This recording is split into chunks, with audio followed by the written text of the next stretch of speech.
Japanese black tea, or wakocha, is quite rare in Japan as a whole, but it can be a delicious drink nonetheless.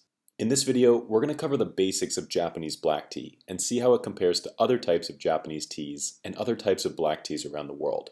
Before I get started, it would really mean a lot to us if you could subscribe to our YouTube channel and stay tuned for future tea videos. We have hundreds of videos on all sorts of topics related to Japanese green tea, but for this episode, we're going to focus on black tea specifically. Without further ado, let's get started. So what is Japanese black tea? To understand Japanese black tea, we first have to understand what black tea is and how it compares to other types of tea like green tea. For the most part, tea is broken down by how it's processed, with white, yellow, and green teas being unoxidized, oolong tea being partially oxidized, and black tea being fully oxidized. During the oxidation process, the enzymes break down the catechins within the tea leaf and convert them into theaflavins and theorubicins. This means that the tea exchanges these fresher, more grassy characteristics for warmer notes of caramel, chocolate, and dried fruit. This oxidation process is what leads to the vastly different colors and tastes of green tea versus black tea. The history of Japanese black tea. Black teas were first produced in Japan 150 years ago, right as the country was opening up to trade with the rest of the world. At the time, international trade was carried out on ships over long periods of time. Because the green tea was sensitive to sunlight and humidity, producers began experimenting with black teas that could hold up to longer voyages. These were also the teas that were popular in Europe and the US at the time. Nowadays, 98% of the tea produced in Japan is consumed within Japan, and Japanese consumers tend to prefer these sweet and savory flavors of green teas like gyokuro, so black tea is nowhere near as common as it used to be.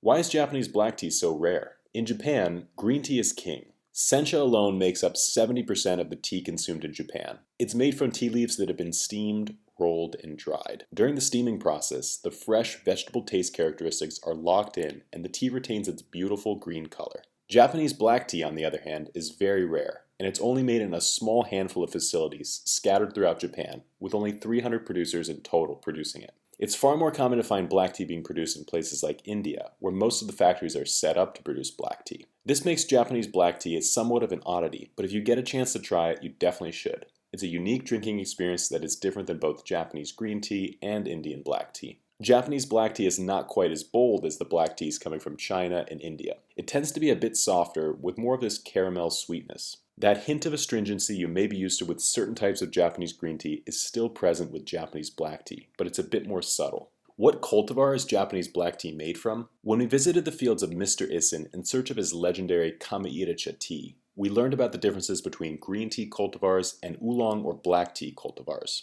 Because green teas are unoxidized, they need to be made from tea leaves that have a natural, smooth flavor.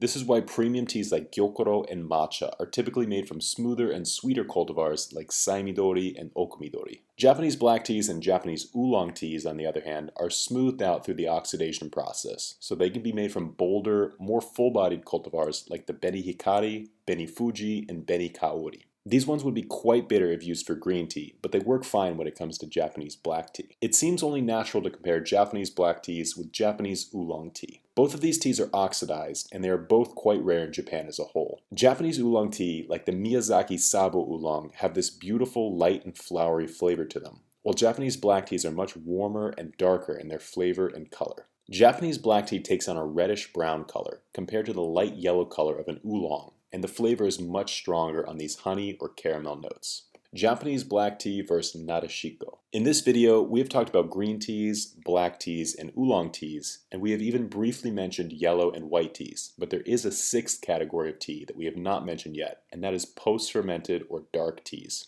These teas are allowed to ferment after being processed, and during the fermentation process, they pick up a very unique flavor. In the case of the Nadeshiko rose, the tea is fermented in a similar process used to make sake, soy sauce, and miso, with a culture known as koji. This is done in a pressurized environment in order to produce this unique flavor that is quite similar to that of a Japanese black tea, but with more of these tart strawberry notes. This is definitely a unique tea that you have to try at least once in your life. If you're interested in trying some of the teas mentioned in this video, like the Nadeshiko rose, you can find them on our website, neoteas.com. After traveling around Japan for the past few years, we've met with dozens of farmers and sampled hundreds of different types of teas. We've ultimately settled on a few of our favorites, and these we share with people all around the world. If you want to try a bunch of teas at once and see which one is your favorite, we recommend you try one of the samplers. When you order tea from us, you're not only helping to support this YouTube channel, you're also helping us to support the dozens of talented farmers we work with all around Japan. We hope that by sharing these farmers' stories and their teas with people all around the world, we can help to transition the tea industry into a more positive, sustainable direction. Thank you all so much for watching, and if you have any questions about black tea or tea in general, please feel free to leave those in the comments below. Until then, we'll see you next time.